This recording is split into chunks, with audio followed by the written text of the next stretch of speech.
السلام علیکم ورحمۃ اللہ وبرکاتہ۔ الحمدللہ والصلاة والسلام علی رسول اللہ، اشہد ان لا الہ الا اللہ واشہد ان محمدا عبدہ ورسولہ، اما بعد۔ معزز محترم سامعین کرام، دینی اور اسلامی بھائیوں، اخروی زندگی سے متعلق اور برزخی زندگی سے متعلق دنیا میں کچھ لوگ ایسے بھی ہیں جو ایک بے بنیاد عقیدہ رکھتے ہیں، اور اس عقیدے کا نام ہے تناسخ ارواح یا آواگمن۔ یہ کچھ لوگ ایسے ہیں دنیا میں پائے جاتے ہیں، صاحب عقیدہ طحاویہ نے اس کا ذکر کیا ہے کہ کچھ لوگ ایسے ہیں دنیا میں، ان کا یہ عقیدہ ہے کہ انسان جب مر جاتا ہے، اگر اچھا عمل کیا ہے تو کسی اچھے جانور کے اندر اس کی روح ڈال دی جاتی ہے، اچھی مخلوق کے اندر اس کی روح ڈالی جاتی ہے۔ اگر برا عمل کیا ہے تو کسی خراب مخلوق یا جو ہے گھٹیا جانور کے اندر اس کی روح ڈالی جاتی ہے، اور ایسی سلسلہ چلتا رہتا ہے۔ قیامت کا، جنت و جہنم کا ان کے ہاں کوئی تصور نہیں ہے۔ تو اس عقیدے کا اسلام میں کوئی تصور نہیں ہے، اس کی کوئی بنیاد نہیں ہے۔ آواگمن یہ ایک مشہور لفظ ہے کہ آدمی اچھا عمل کرے گا، اچھا کرم کرے گا تو اس کا اچھا جنم ہوگا، اور غلط کام کرے گا، گناہ کرے گا، ظلم و زیادتی کرے گا۔ اور کتنے لوگ دھمکی بھی دیتے ہیں جو اس طرح کا عقیدہ رکھتے ہیں کہ دیکھو میرے ساتھ اگر برا سلوک کرے گے تو تم فلاں ہی بنو گے، تم کو فلاں جانور یا فلاں جو ہے مخلوق کے اندر تمہاری روح ڈال دی جائے گی۔ تو اسلام میں اس کی کوئی حیثیت نہیں ہے۔ تناسخ ارواح اور آواگمن کا مطلب علماء نے یہ لکھا ہے کہ جب انسان مر جاتا ہے تو اس کی روح کسی اور مخلوق یا جانور کے جسم میں منتقل ہو کر اس کے اعمال کے نتیجے میں جو اس نے دنیا میں کیے ہوں گے بدبختی یا سعادت مندی کا شکار ہو جاتی ہے۔ یعنی اگر کوئی آدمی اچھا عمل کر کے گیا ہے تو کسی اچھے جنم، اس کا اچھا جنم ہوگا، کسی اچھے جانور میں جس کی لوگ عزت کریں گے، جس کا احترام کریں گے، خدمت کریں گے، اس جانور کے اندر اس کی روح ڈال دی جائے گی۔ اور اگر برا عمل کیا ہے تو کسی ایسے جانور کے اندر اس کی روح ڈالی جائے گی جہاں وہ ذلیل خوار ہوگا، اس کی زندگی تباہ و برباد ہوگی۔ تو اس کا کوئی بھی تصور اسلام کے اندر نہیں ہے، کیونکہ قرآن مجید میں اس کے خلاف بہت ساری دلیلیں موجود ہیں۔ اسلام کا عقیدہ یہ ہے، اسلام جو اپنے ماننے والوں کو عقیدہ سکھاتا ہے کہ انسان کی جو پہلی زندگی ہے وہ ماں کے پیٹ کی زندگی ہے۔ 9 مہینے کے بعد عام طور سے انسان دنیا میں پیدا ہو جاتا ہے، تو ایک تو زندگی ماں کے پیٹ کی زندگی ہے، دوسری زندگی دنیا کی زندگی ہے، اور تیسری زندگی موت کے بعد سے لے کر کے جو قیامت تک کی اس کو برزخ کی زندگی کہا جاتا ہے، اور برزخ کے بعد، قیامت کے بعد کی جو زندگی ہے اسے آخرت یا جنت جہنم کی زندگی کہا جاتا ہے۔ تو یہ 4 زندگیاں بالترتیب ہیں: ماں کے پیٹ کی زندگی، دنیا کی زندگی، قبر کی زندگی جس کو برزخ کہا جاتا ہے، اس کے بعد آخرت یعنی جنت جہنم کی زندگی۔ اس کے علاوہ کوئی اور تصور نہیں ہے۔ اسی ترتیب سے ہماری روح جو ہے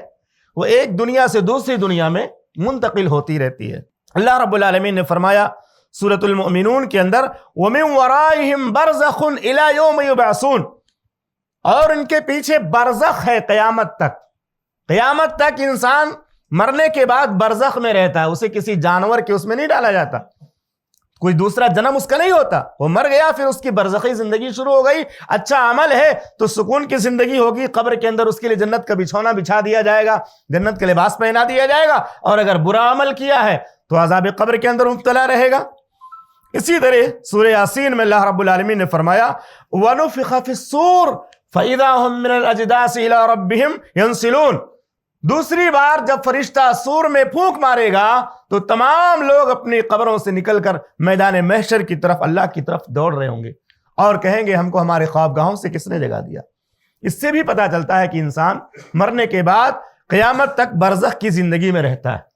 اسی برزخی زندگی میں رہتا ہے۔ اس کے بعد جب سور میں پھونک مارا جائے گا دوسری بار، تب وہ زندہ ہو جائے گا اور وہ میدان محشر میں جمع کیا جائے گا، وہاں حساب و کتاب ہوگا۔ اسی طرح سورۃ البقرہ میں اللہ رب العالمین نے فرمایا، کیف تکفرون باللہ، کس طرح تم اللہ کا انکار کرتے ہو، کیسے انکار کرتے ہو، کنتم امواتا، تم مردہ تھے، تمہاری کوئی حیثیت نہیں تھی۔ ایک نطفہ جب تک اس سے بچہ نہیں بنتا ہے، منی کی شکل میں رہتا ہے، اس کے اندر جان نہیں ہوتی ہے۔ کنتم امواتا، تم مردہ تھے، فاحیاکم، تم کو تمہاری ماؤں کے پیٹوں میں اللہ نے پیدا کیا، تخلیق فرمائی تمہاری، ثم یمیتکم، پھر تمہاری زندگی جب مکمل ہو گئی تو اللہ رب العالمین نے تم کو موت دیا، تم کو موت دے گا، ثم یحییکم، پھر تم قیامت کے دن زندہ کیے جاؤ گے، ثم الیہ ترجعون، اور پھر تم اسی کی طرف لوٹائے جاؤ گے۔ یہ ترتیب اللہ نے بیان فرمائی کہ انسان کچھ نہیں تھا، انسانوں کو اللہ نے پیدا کیا، پیدا کرنے کے بعد پھر موت دے گا، موت کے بعد پھر دوبارہ زندہ کرے گا قیامت کے دن، اور پھر اللہ تعالیٰ حساب و کتاب لے گا۔ سورۃ الحج میں اللہ رب العالمین نے فرمایا وَهُوَ الَّذِي أَحْيَاكُمْ، وہی وہ اللہ ہے جس نے تم کو پیدا کیا، زندہ کیا، یعنی تمہاری کوئی حیثیت نہیں تھی، تمہارا کوئی وجود نہیں تھا، اللہ نے تم کو زندگی عطا فرمائی، ثم یمیتکم، پھر تم کو موت دے گا، ثم یحییکم، پھر تم کو اللہ زندہ کرے گا، اور انسان اپنے رب کا بہت بڑا ناشکرہ ہے۔ اسی طرح اللہ رب العالمین نے سورہ روم میں ارشاد فرمایا اللہ الذی خلقکم، اللہ وہ ہے جس نے تم کو پیدا کیا،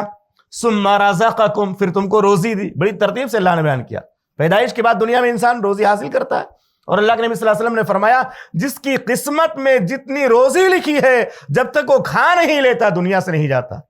اپنے نصیب کی روزی کھا کر ہی جاتا ہے، اس سے پہلے اس کو موت نہیں آتی۔ تو اللہ وہ ہے جس نے تم کو پیدا کیا، پھر اس نے تم کو روزی دی، پھر وہ تم کو موت دے گا، ثم یحییکم، پھر تم کو قیامت کی دن وہ زندہ کرے گا۔ اسی طرح اللہ رب العالمین نے سورۃ الانعام میں ارشاد فرمایا وَلَوْ تَرَىٰ إِذِ الظَّالِمُونَ فِي غَمَرَاتِ الْمَوْتِ، اور اگر آپ اس وقت دیکھیں جب یہ ظالم لوگ موت کی سختیوں میں ہوتے ہیں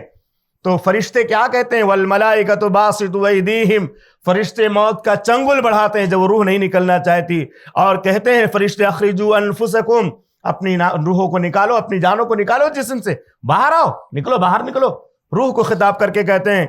الیوم تجزون عذاب الہون، آج تم کو رسوائی کا عذاب دیا جائے گا، کیونکہ تم اللہ کے بارے میں غلط باتیں، بے بنیاد باتیں کہا کرتے تھے جو اللہ کے لیے کی شان کے لائق نہیں تھی، اور تم ان کی آیتوں سے تکبر کیا کرتے تھے، اللہ کی آیات کے ساتھ تم تکبر کیا کرتے تھے، ان کا انکار کیا کرتے تھے۔ اس سے پتہ چلتا ہے کہ مرنے کے بعد انسان برزخی زندگی میں چلا جاتا ہے، اس کا عمل اچھا ہے تو سکون کی وہ برزخی زندگی اس کی ہوتی ہے، اور اگر عمل برا ہے اور اگر عمل برا ہے تو عذاب کا سلسلہ جاری رہتا ہے۔ اسی طرح سے بڑی مشہور حدیث ہے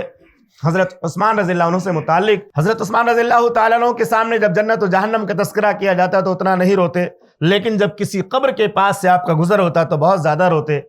اور قبر کا ذکر کیا جاتا تو آپ اتنا روتے کہ آپ کی داڑھی آنسوؤں سے تر ہو جایا کرتی تھی۔ حضرت عثمان رضی اللہ تعالیٰ عنہ سے پھر سوال کیا گیا کہ آپ کے سامنے جنت و جہنم کا تذکرہ ہوتا ہے تو آپ اتنا نہیں گھبراتے، لیکن جب قبر کا ذکر ہوتا ہے یا قبر کے پاس سے آپ گزرتے ہیں تو اس قدر آپ روتے ہیں کہ آپ کی آنکھوں سے آنسو جاری ہو جاتے ہیں، اور آپ بہت زیادہ پریشان اور غمگین نظر آتے ہیں۔ تو انہوں نے کیا فرمایا تھا، یہ قبر آخرت کی منزلوں میں سے سب سے پہلی منزل ہے، آخرت کی منزلوں میں سے سب سے پہلی منزل ہے۔ اس سے بھی پتہ چلتا ہے کہ انسان مرنے کے بعد برزخی زندگی میں پہنچ جاتا ہے، کسی جانور کے اندر اس کو نہیں ڈالا جاتا، کسی اور مخلوق کے اندر اس کی روح ڈال کر کے اس کا دوسرا جنم نہیں ہوتا ہے، بلکہ وہ قبر کے اندر برزخی زندگی گزارتا ہے۔ اگر اچھا عمل کیا ہے تو وہ برزخی زندگی اچھی ہوتی ہے، سکون اور اطمینان کی ہوتی ہے، اور قیامت تک اللہ رب العالمین کی رحمتوں میں ہوتا ہے، اللہ رب العالمین کی طرف سے اس کو جنت کا بچھونا مل جاتا ہے، اور قبر کے اندر میٹھی نیند اس کو سلا دیا جاتا ہے، اور اگر گناہ کیا ہوتا ہے تو عذاب میں رہتا ہے۔ تو یہ مختصر میں نے آپ کے سامنے اس عقیدے سے متعلق وضاحت کی تاکہ کوئی آپ کو گمراہ نہ کر سکے، آپ کے دل میں اور دماغ میں اس طرح کی باتیں نہ ہوں کہ ہاں آواگمن بھی ہوتا ہے، اور انسان اگر اچھا عمل کیا ہے تو کسی اچھے جانور میں اس کی روح ڈالی جائے گی، برا عمل کیا ہے تو خراب جانور میں اس کی روح ڈالی جائے گی، اس کی کوئی حقیقت نہیں ہے۔ اللہ رب العالمین نے ہمیں جو دین دیا بہت اچھا دین دیا، اس کے جو بھی باتیں ہیں بڑی پیاری باتیں ہیں۔ اچھا عمل کرو تو آپ کو مرنے کے بعد کفن پہنایا جائے، آپ کو کہ کفن میں مرد ہے خوشبو کا اہتمام کیا جاتا ہے، پھر اس کو قبر کے اندر دفن کیا جاتا ہے، میت کی تکریم کی جاتی ہے، اس کے لیے دعائے مغفرت کی جاتی ہے، اور اس کو عزت کے ساتھ لوگ جا کر کے اس کی قبر کے اندر لٹا دیتے ہیں۔ کتنا اچھا دین اور مذہب ہے کہ مرنے سے پہلے بھی عزت کی تعلیم دیتا ہے، اور مرنے کے بعد بھی مردوں کے ساتھ بھی احترام کی تعلیم دیتا ہے۔ اللہ تعالیٰ کا ہمیں شکر ادا کرنا چاہیے۔ تو اہل السنہ والجماعت کا اس بات پر اتفاق ہے کہ تناسخ ارواح کے عقیدے کا اسلام سے کوئی تعلق نہیں، اسلام میں اس طرح کا کوئی بھی تصور نہیں ہے کہ انسان کا اگر اچھا عمل ہے تو اس کا اچھا جنم ہوگا، برا عمل ہے تو برا جنم ہوگا۔ ایک ہی مرتبہ انسان پیدا ہوتا ہے، پھر مرنے کے بعد اس کی برزخی زندگی شروع ہو جاتی ہے، پھر اس کے بعد قیامت آئے گی، پھر آخرت کی زندگی شروع ہو جائے گی۔ جائے گی۔ اللہ تعالیٰ سے دعا ہے کہ رب العالمین ہمیں اس دنیا کی زندگی کو غنیمت سمجھنے کی توفیق عطا فرما، اس دنیا میں اپنی برزخی زندگی اور آخرت کی زندگی کی تیاری کرنے کی توفیق عطا فرما، اور ہر طرح کے غلط عقیدوں سے ہماری حفاظت فرما، صحیح ایمان اور عقیدے کے ساتھ زندہ رہنے کی توفیق عطا فرما، اور ہم سب کا خاتمہ بالخیر فرما۔ والسلام علیکم ورحمۃ اللہ۔ ایسے ہی فائدہ مند اسلامک ویڈیوز دیکھنے اور منہج سلف پر کتاب و سنت کی تعلیمات کو عام کرنے میں ہمارا تعاون کریں، تاکہ آپ کے لیے ذریعہ نجات، جنت کے حصول کا سبب، ساتھ ہی مال میں برکت و اضافے کا ذریعہ بھی بنے۔ آمین۔ جزاک اللہ خیرن۔